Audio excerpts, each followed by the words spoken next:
Good evening and welcome to Birdland. We want to thank you for supporting live music. Before we begin, just a reminder, kindly keep our conversations to a minimum during the performance. There is no audio or video recording permitted. You're more than welcome to take photos without a flash, and out of courtesy of those seated behind you, kindly keep your cameras at eye level. Thank you.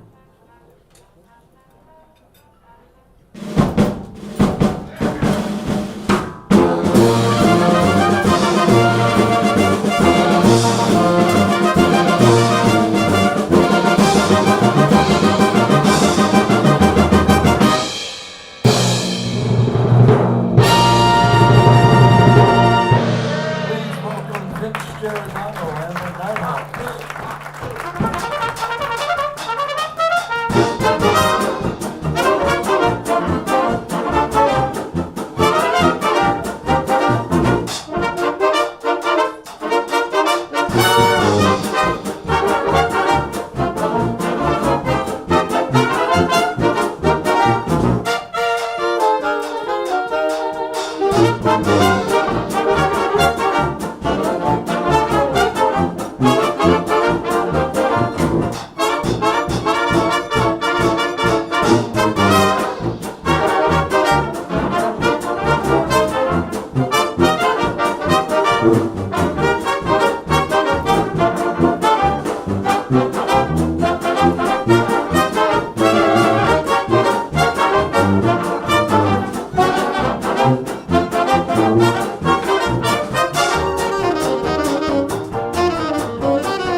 So happy to be on the internet right now.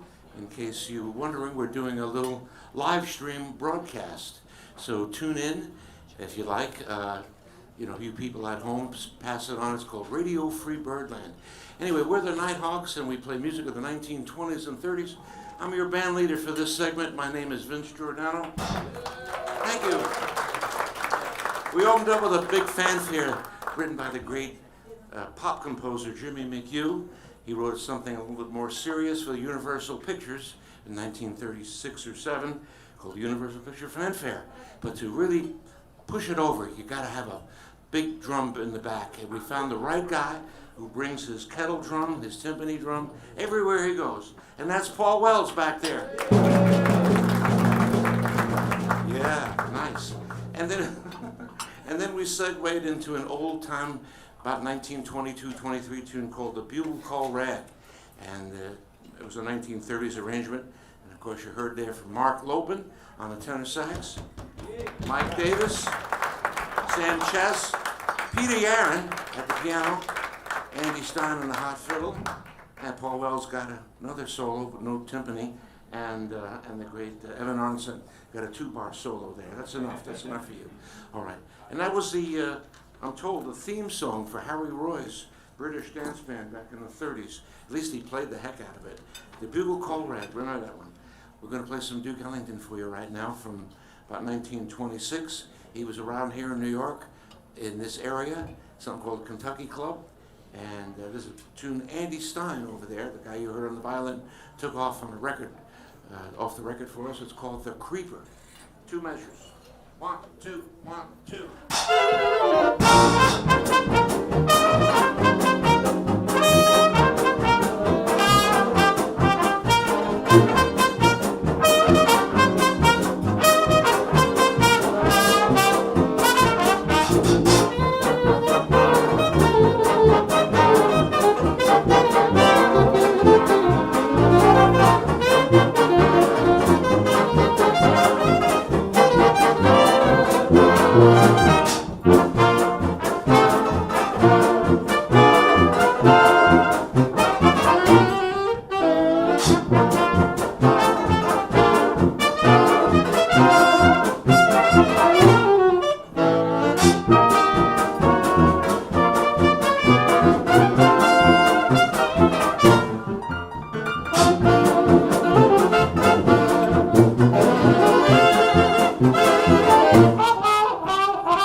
Duke Ellington's The Creeper.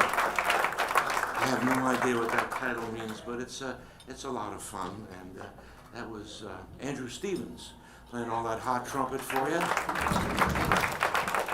Duke Ellington's trombone player was a guy named Tricky Sam Nanton, and we have our own Tricky Sam, but that's Tricky Sam Chess over there at the trombone. All right, and there was Wild and Woolly alto sax. Little breaks to that was Evan Arnson. Yeah, Wild and Woolly. All right, we're going to play something from the New Orleans jazz master, a man in the name of Jelly Roll Morton. I mean, I know there's a new person on the scene today named Jelly Roll. This is a different Jelly Roll, you know. Okay. I guess nobody knows either of them. That's okay. Neither do I.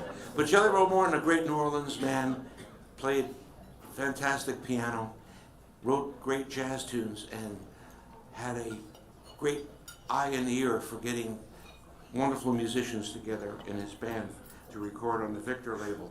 And he did scores of great sides that we all study and replay. Back in 1927, he had a band called the Red Hot Peppers, and we're going to play one of his tunes there right now. We sort of made a few more peppers here. We opened up the skillet and threw a couple more peppers in. There was only like 7 guys in the original date. We added some more. This is called The Pearls. 1, 2, 1, 2, 3.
Morton's The Pearls.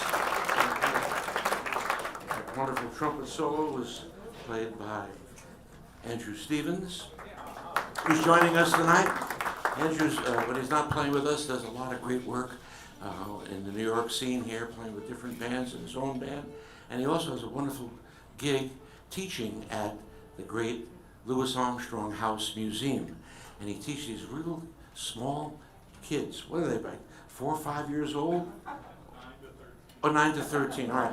When I went to see that, they appeared to be about 3 or 4 years old, but that's what happens when you get older. Everybody looks younger, except me. Anyway, he does a fantastic job, and he's going to be doing a concert in April 18th at 12:30 at the Louis Armstrong House Museum. Check that online, and we're gonna talk about this House Museum more in subsequent numbers.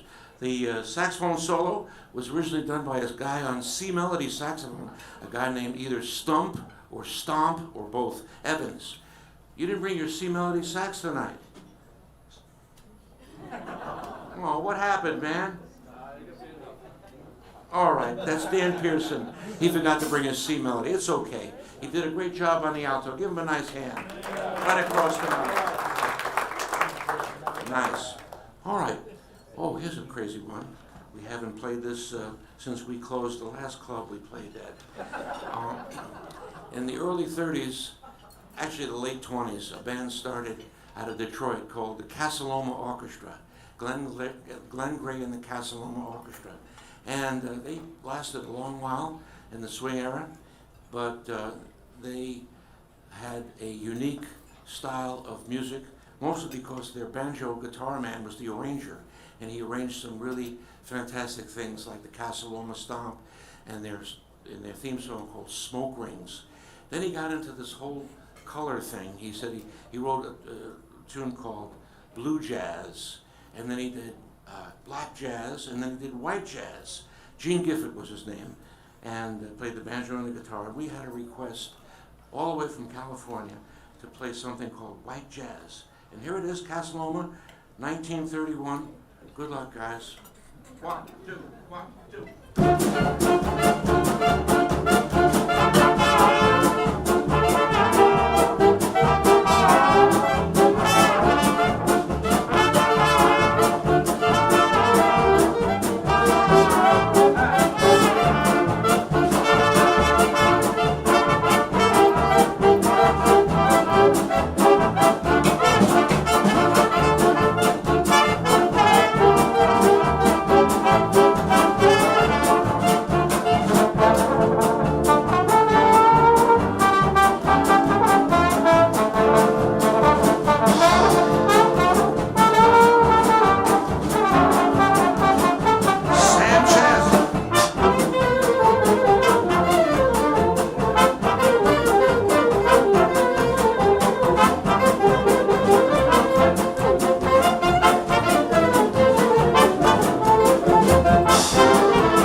Casaloma version of white jazz there, 1931.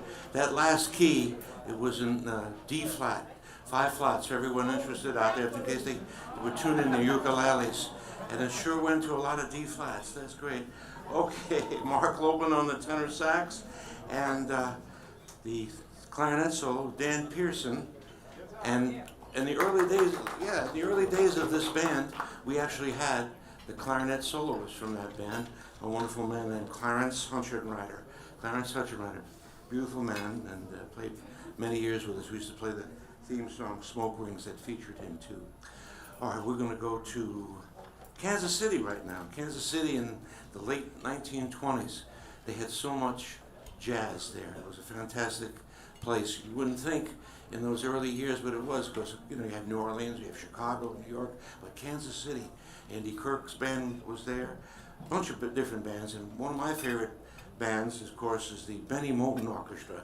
He had people like Hot Lips Page and Eddie Durham, who played guitar and trombone, and he stumbled across this young fella who was somehow, he got abandoned there. I'm not kidding you. He was on a tour with a band, and they all split. They left him, and that guy was Count Basie, and the Count played with Benny Moten Band for a bunch of years until he finally took it over. But that's a long story. This piece of music is from 1929, written by Benny Moten and Count Basie, and at that time Latin music was coming in to the United States via Cuba and other parts of South America. So that was becoming a new thing to do. And this tune could not decide where it was wanted to go. It was going to be a Latino tune or a hot jazz tune. So they just called it Rumba Negro, a Spanish stomp. Good luck. 1, 2, 1, 2.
Could you just bring down the volume just a little bit? We're getting a little feedback on the tuba. I like the tuba, but he's misbehaving. He's misbehaving at tuba.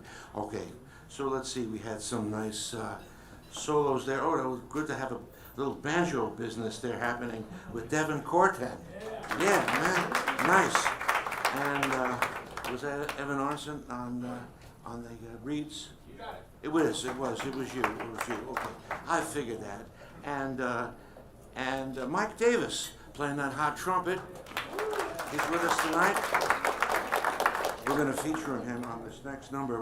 We want to say that he has a wonderful band that plays music of the 1920s, music that Vic Spiderbeck and Red Nichols and California Ramblers, a lot of those wonderful bands played.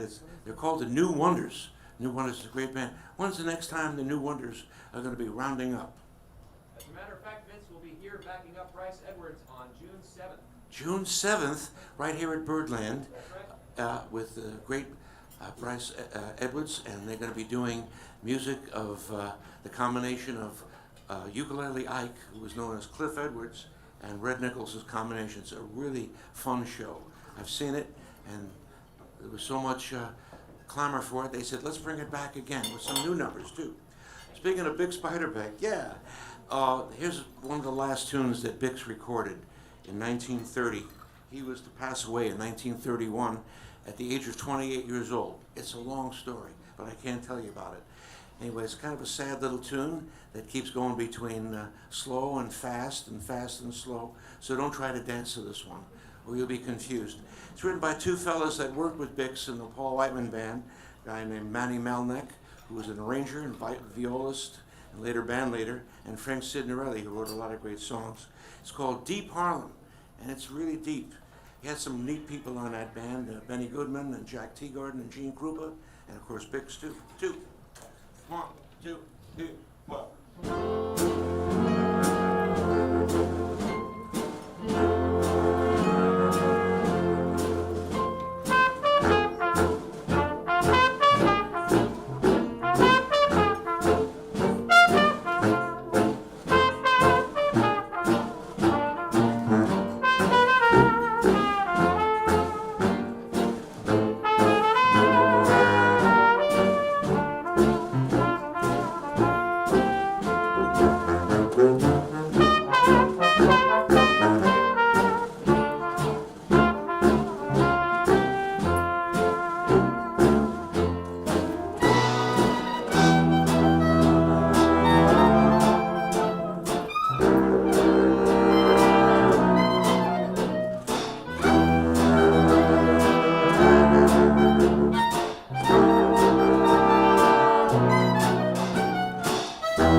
Harlem.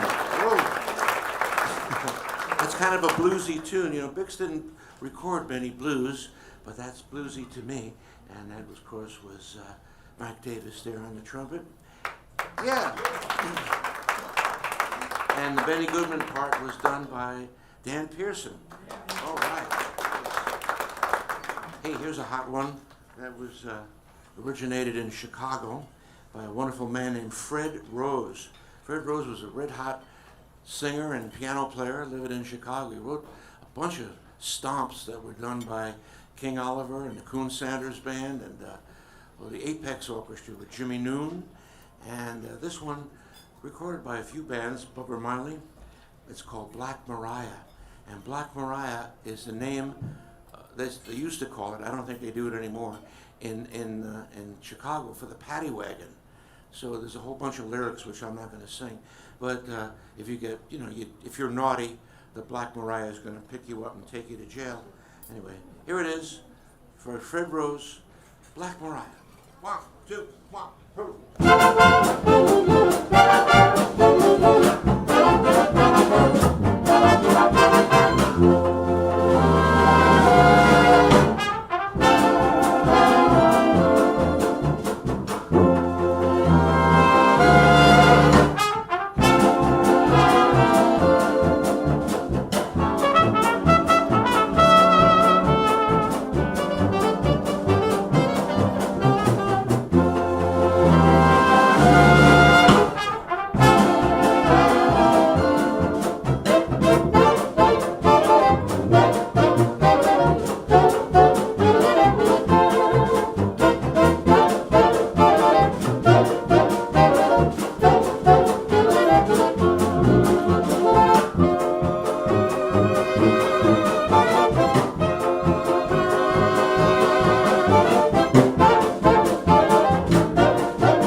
Was a real young fella back in the late 20s, and he was starting to come along with some really nice jazz arrangements there. Who we have there? Mark Loban on the tenor saxophone. Yay! Yeah. Paul Wells, you had a nice stop time drum solo. All right. I mentioned that fella Fred Rose.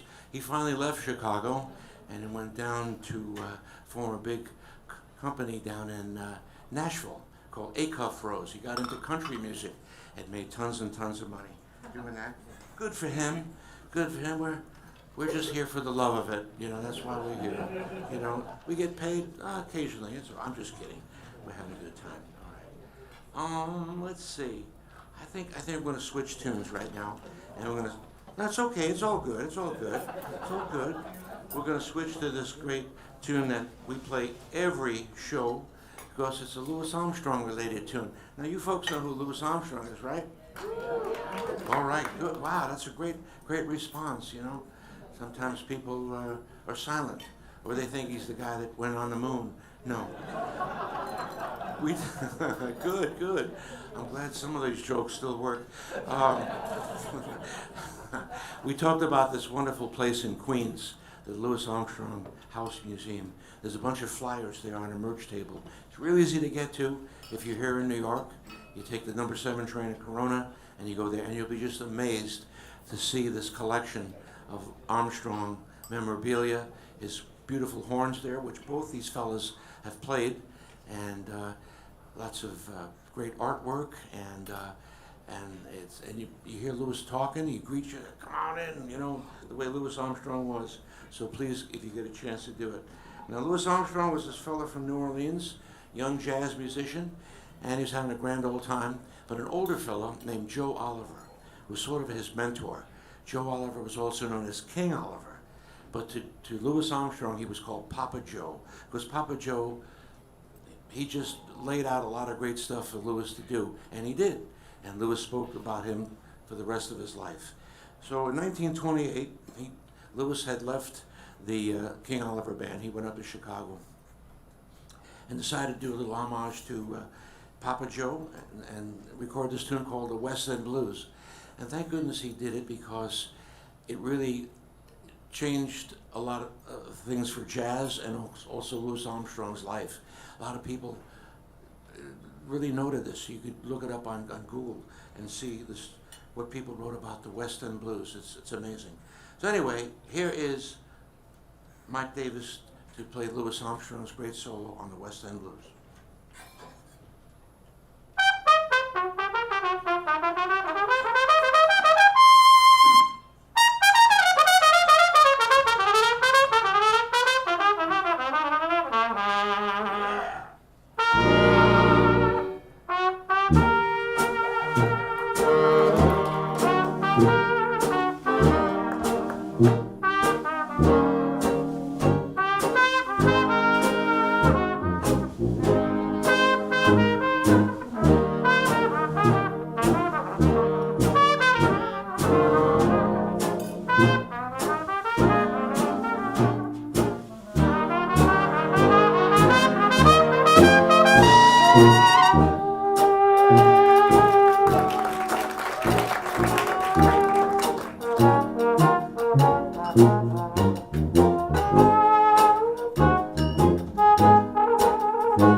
Solo. Give him a nice hand.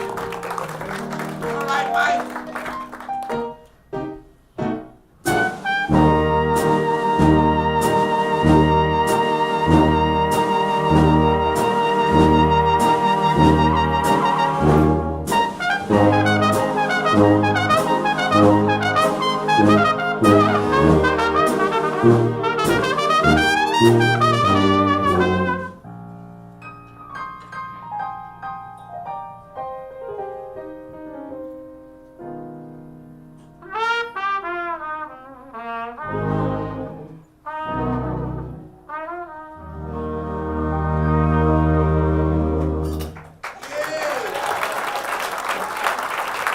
Mike Davis playing that wonderful solo.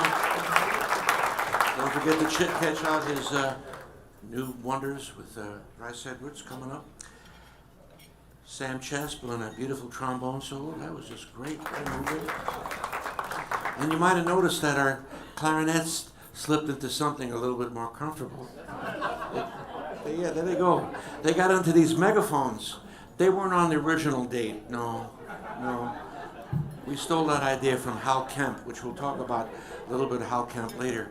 But it's, it's sort of, it's a visuals thing, and I think the sound is pretty incredible for a bunch of aluminum cones there, or aluminium, whatever. And thanks, guys, for doing that. I mean, I know it's a drag, but the audience likes it. And we're in between movies right now. Our last movie had opened up 3 weeks ago, and I don't know if anyone has seen it yet. No one's admitting to see it. It's we did like half a dozen tracks. It's called The Bride. Did anybody see that? Yeah, that's what I figured. Okay, all right. There goes my residual checks. Okay, one of the great pianists of the 1920s and upwards was a guy named Earl Father Hines, and he was very remarkable. Originally from Pittsburgh, he joined with Lewis in Chicago and made all these memorable sides. He couldn't make it tonight. So that was Peter Yaron playing his wonderful solo. Nice. And back there in the percussion section, you might have heard something very unique, and you were right. When I listened to the original recording, I understood what is going on in the rhythm section. Well, it turns out Zooty Singleton had a pair of these cymbals called Baccarat cymbals. And we have the only pair of Baccarat cymbals on West 44th Street right now. And we're going to have a little solo here. There you go.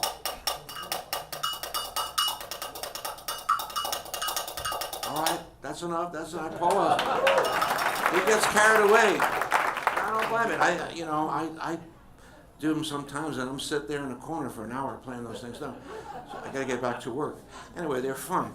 So you could hear it on the original recording, and that's what they are. Or you could pick up our recording of this tune. And here it is. It's a vinyl release, and I call it a vinyl release because it's not at 33. It's a 78 RPM piece of vinyl. Yeah, you guys are a little late on that, but that's all right. So there you go. The night is young. So you got to have a 3-speed turntable to play it. That's all I got to say. And we'll leave it at that. We'll leave it at that. Nice. It's at the merch table. A lot of the guys have merch up there, by the way, and stuff for you to buy and take away. You know, just because Christmas and Hanukkah's over, man, you don't have to stop buying gifts for people. And every piece of merchandise helps a needy family. Ours. There you go. Nice. Okay. Here's a song that was played by the Fletcher Henderson Band, a wonderful band in the 1920s. Henderson had some really great players. Louis Armstrong in there for a while, Coleman Hawkins in there, Benny Morton, and Don Redmond was his arranger and saxophone player. This tune that was written by two unlikely fellas, Jack Pettis, a jazz C-melody saxophone player who worked with the New Orleans Rhythm Kings and Ben Burney, and of course everybody knows, well, some people know, Thomas Fats Waller. Somehow they got together and created this tune. It was probably over a drink.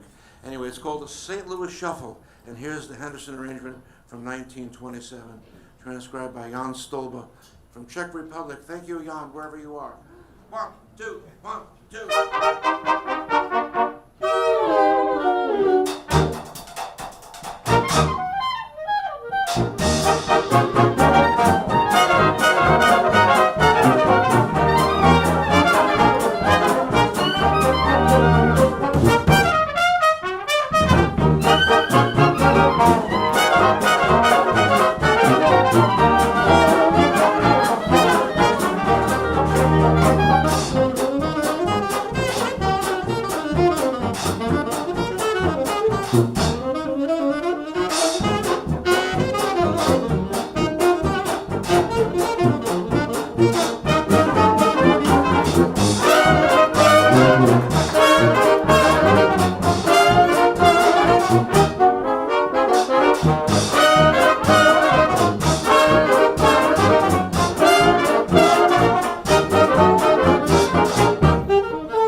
Man,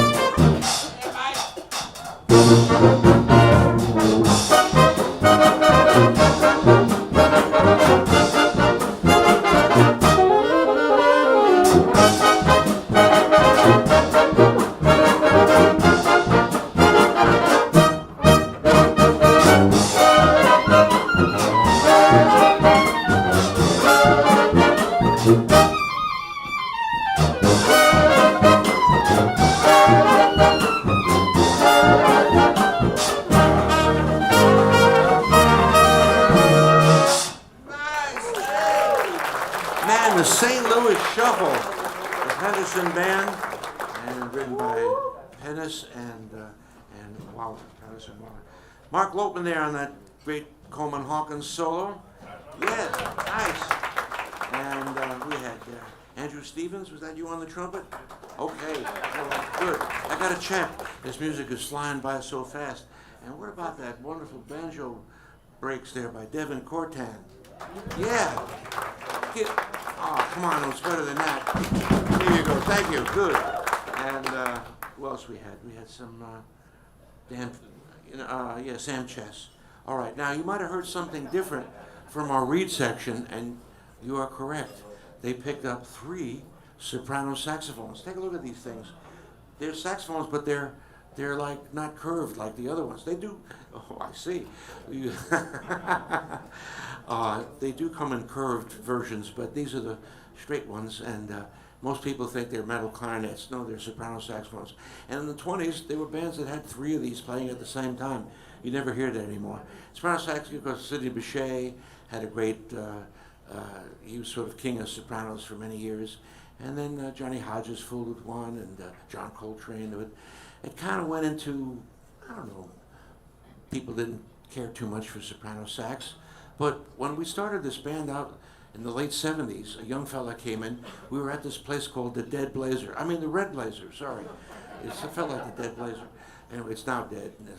And the young fella said, hey, I'd like to sit in. I said, all right, what do you got? I got a sax, soprano sax. So he sat in. He was great. I have no idea who he was. Turns out he was Kenny G. Wow. So he never comes around anymore. He's too busy. He's too indisposed, maybe a little too rich. But anyway, so as an homage to Kenny G, and maybe he'll come back sometime, I've nicknamed my 3 soprano saxophone players Kenny X, Kenny Y, and Kenny Z. There you go.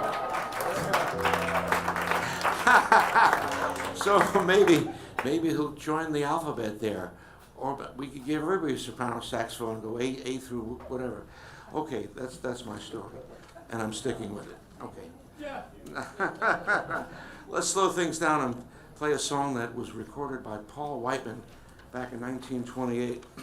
This was written by a fella named Willard Robeson, who wrote some nifty tunes like Cottage for Sale, and a tune that I tell the guys as they leave every night. I said, no, guys, don't smoke in bed. That was one of the Willard Robeson tunes. He was from the Midwest. He was great friends with W.C. Handy. They worked a lot together, and Willard did a lot of W.C. Handy's tunes. This tune is called Tain't So, Honey, Tain't So. Thank you. There you go. That's my starting note. Bix Beiderbecke was in the band, Frank Trumbauer, and Bing Crosby, who couldn't make it in here tonight either. So it's a very strange recording. It starts right with the vocal without any introduction or anything. And I read that Bing had a little bit of time to get into it. He had a pitch pipe. Anyway, it was written by my teacher, this arrangement, a guy named Bill Chalice. Bill Chalice, a great friend of Vic's and great friend with everybody. Here it is. Tain't so, honey, tain't so. 2, 1, 2.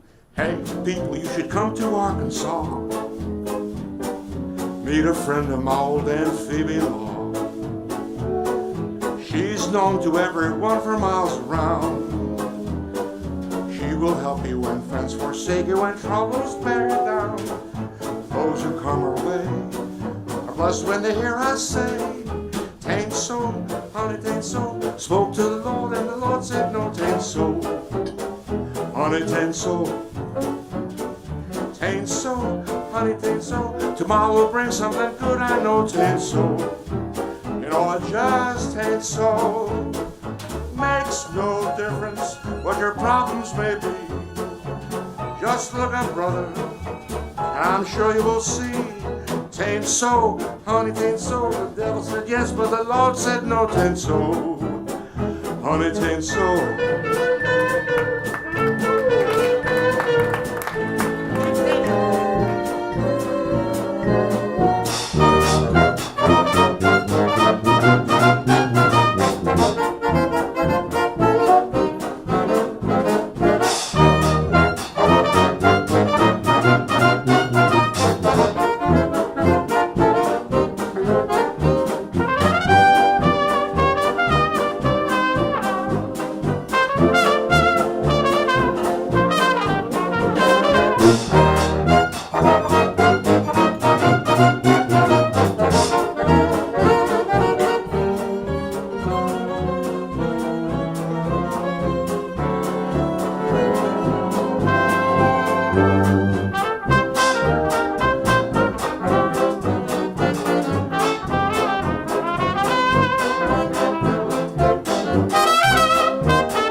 Tain't so, honey, tain't so. It was originally arranged by Bill Chalice, and this arrangement here comes courtesy of Dick Hyman, who kind of cut it down so that we could play, because the Whiteman Band was like twice the size of us.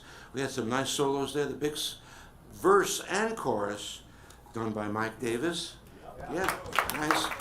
And then Andy Stein and all that orchestral work. Whiteman had like 6 violins. We sort of have just Andy Stein. And that's enough. Okay, and then, wait a minute. Evan Arnson, you're supposed to bring your bassoon tonight. Where's your bassoon? My dog ate it. Your dog ate it? Oh, man, I haven't heard that one.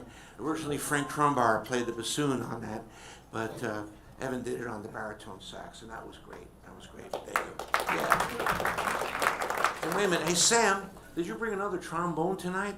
How come you sounded different? Why is this night different? Yes, the megaphone. The megaphone? Well, why don't you show that? Oh,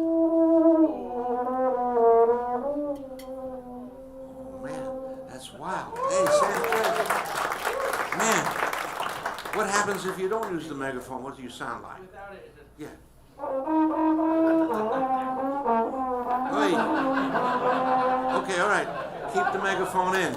Keep the megaphone in. All right. We're going to play some traditional jazz for you right now. We have a special guest coming up in a little bit, so I just want to make sure he's not in the middle of his meal.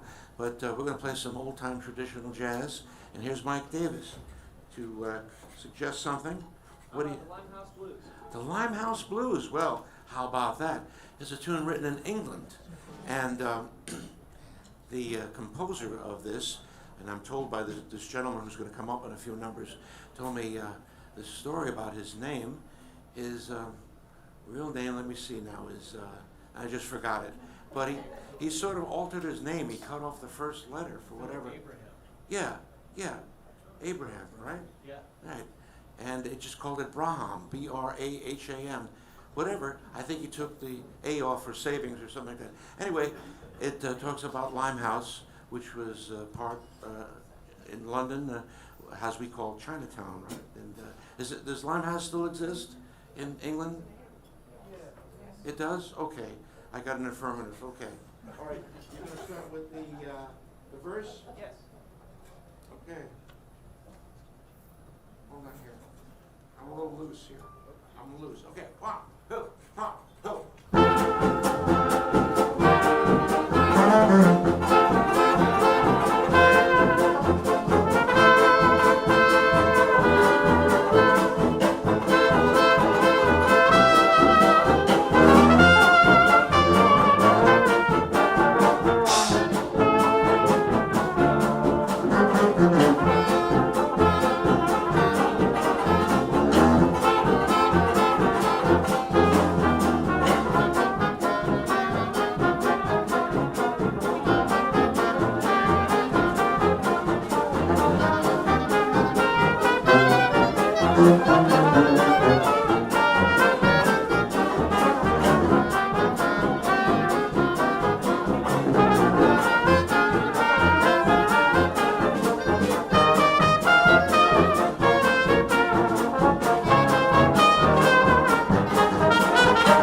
Oh man, what a night! What a night! There you go. That is the Limehouse Blues. And Dan Pearson there on the clarinet. Nice. Mike Davis on trumpet.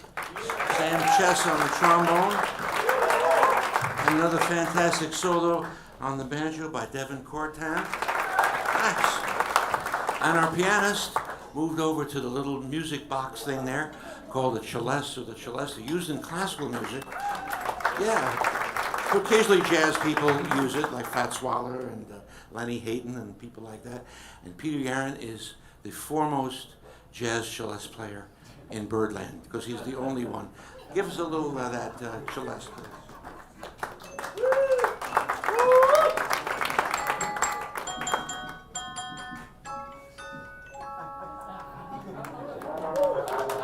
There you go. Nice. Okay. All right. Another guy that did some switcheroo. He put down his violin and his baritone sax to pick up the phono fiddle, known as a Stroh violin, was simply the violin with the horn on it. That's Andy Stein. Nice. All right. Now, I have a very used copy here right now, but this is a newspaper called the Syncopated Times. And we have some free copies over there. Free! And there on the cover is Andy Stein with his phono fiddle. And he made the cover story. And so if you get one of these, he'll autograph it. And in a couple of months, you could sell it at the flea market for $2.48. Anyway, you might. And also what's in there is our little ad, which sort of looks like this. Our Birdland ad says that we're here on Mondays and Tuesdays, 2 shows, and that on Tuesday at 5:30, like what's going on right now, we're doing this great live stream. And wherever you are in the world, at 5:30 New York time on a Tuesday, you just tune in to YouTube and type in Radio Free Birdland. And there you are. No charge, no cover charge, no minimum, whatever. Clothing is optional, I'm told. Whatever. And also, I want to give you one of these cards because they're great to have, you know, and as a collector's item, and say, where the hell was I in New York? Oh yeah, seeing this crazy guy with his band. There you go. I appreciate that one person applauding for my bass sax solo. Thank you. Oh, thank you. I didn't mean to do that. I didn't mean you to do that, but like we always say here, the more you drink, the better it sounds. And the more I drink, the better I think it sounds. Let me tell you. How sweet it is. There you go. And playing that timpani and that wonderful drum solo. That's Paul Wells. Paul Wells. Yeah, man. Nice. All right. Well, since Peter Yaron didn't take a solo on the piano, we're going to give him a solo on the piano right now. And then right after that, we're going to have our guest come and sit in with us. But so, Peter, what are you going to play for the folks? I just been learning this one. It's called Unknown Blues, and it's by Fletcher Henderson. The Unknown Blues. Yeah. By Fletcher Henderson. Wow, that sounds pretty unknown to me. Okay, take it away, Peter Yaron.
that's Peter Gannon, the Unknown Blues.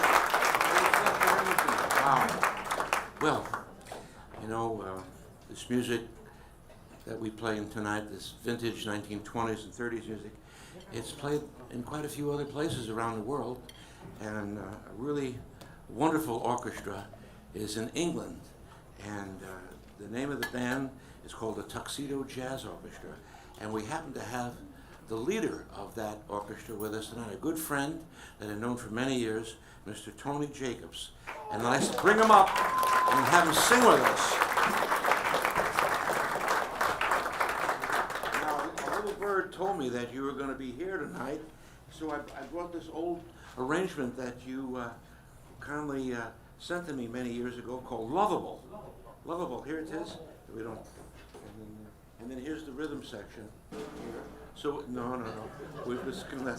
This just gets passed out. This is the new form. Tony Jacobs, how have you been? How have you been? Have I been what? You've been great. You look great.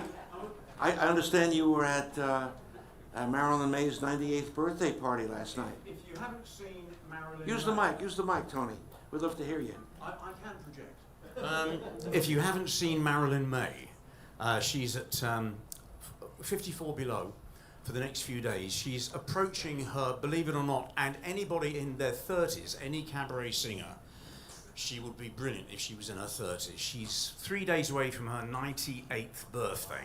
Wow. So look up Marilyn May, you'll find her on YouTube. She is drop dead unbelievable. So if you can get a chance to go and see her at 54 Below, go. Because, I first saw her in New York when she was a mere 86. And even then it was incredible. But she seems to be like fine wine, you know. Should we do this? Yeah.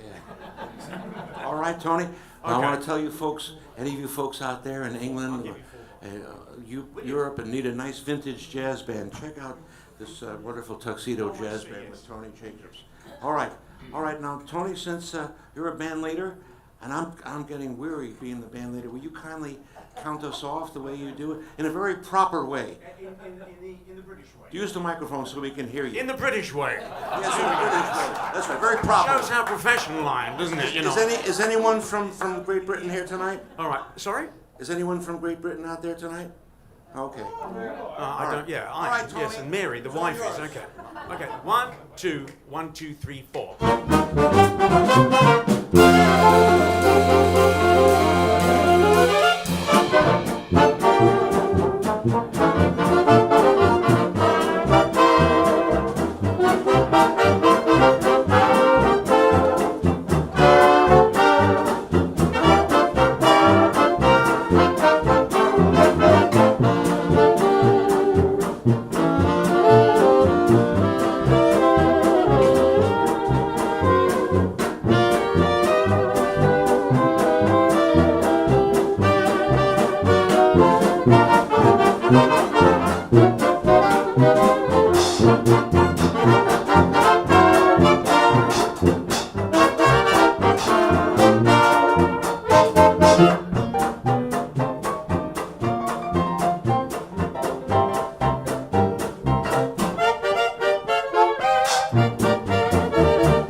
Lovable, there's no use talking, you're so lovable.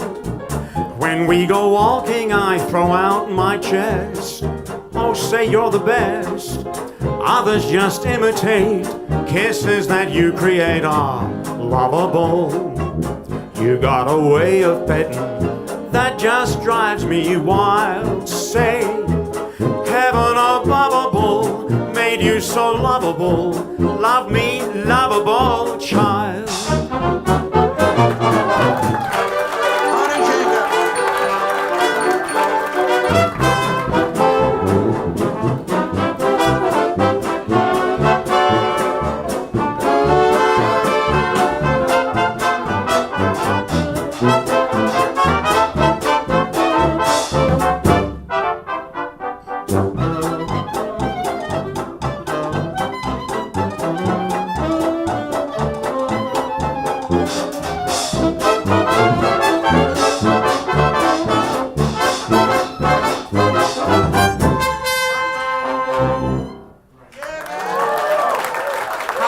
Tony Jacobs there.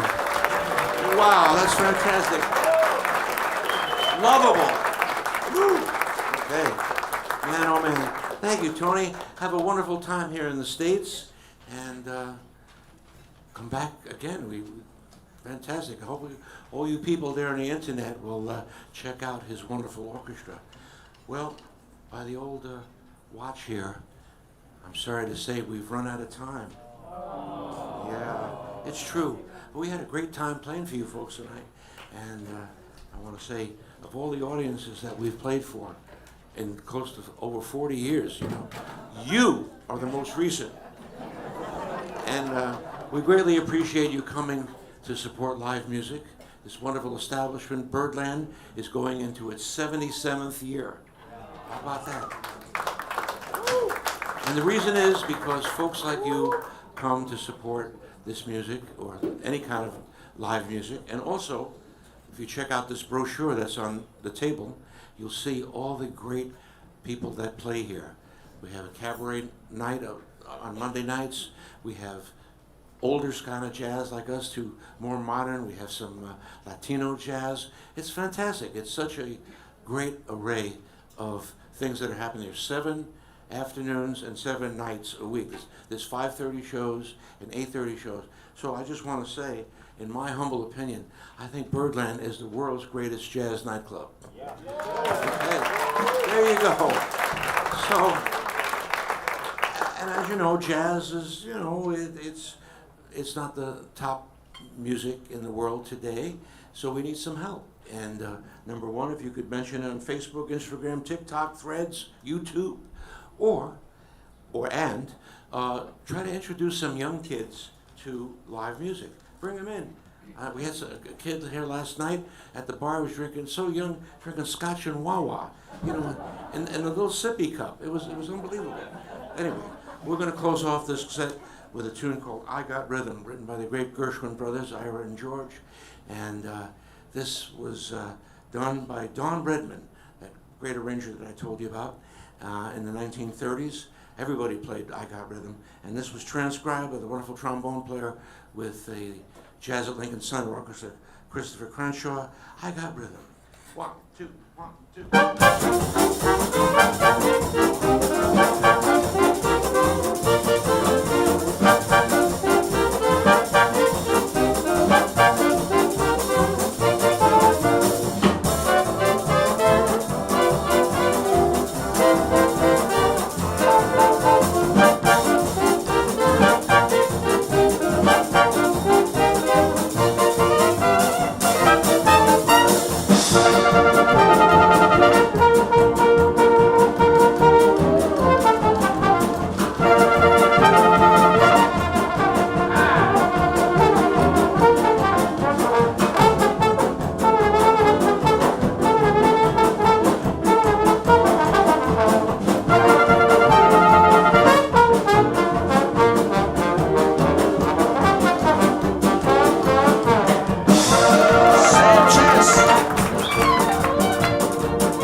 It's Giordano The Nighthawks.